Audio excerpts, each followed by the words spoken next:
here we're going to see another question of JEE Mains which came this year, JEE Mains 21. So here velocity time graph has the shape of A and B. So it is a straight line, and they have asked the corresponding acceleration time graph. So if velocity time graph is given, then acceleration can be written as dv by dt. So for a straight line, slope is constant. So for AM, for region AM, acceleration will be negative constant. It will be negative constant because the slope is negative. The slope is negative. And for MB, the acceleration will be positive constant as slope is positive. Slope is positive. So here the slope will be this angle, this tan theta, and here the slope will be this tan theta. So here slope is negative. The slope is negative means acceleration is negative.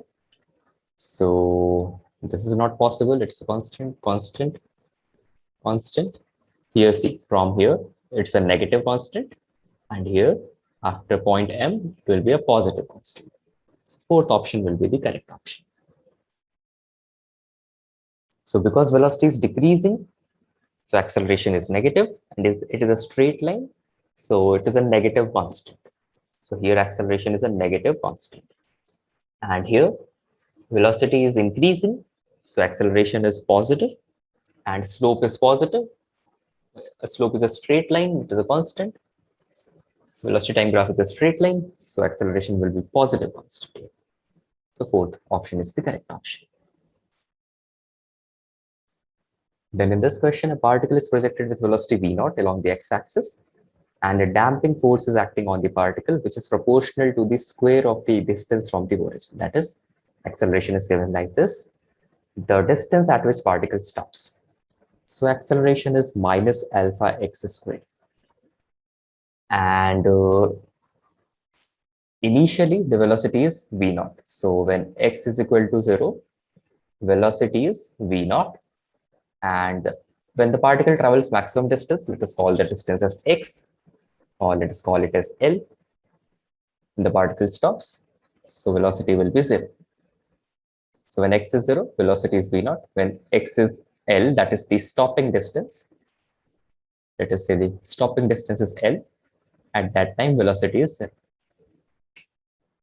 So acceleration can be written as v dv by dx. This relation makes everything simple.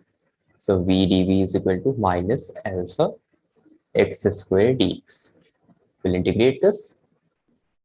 When alpha is a constant, I can take it out. When x is 0, velocity is v0. When x is L, velocity is 0. If I integrate it, I'll get v squared by 2 from v0 to 0. And this will be minus alpha and x cubed by 3 from 0 to L.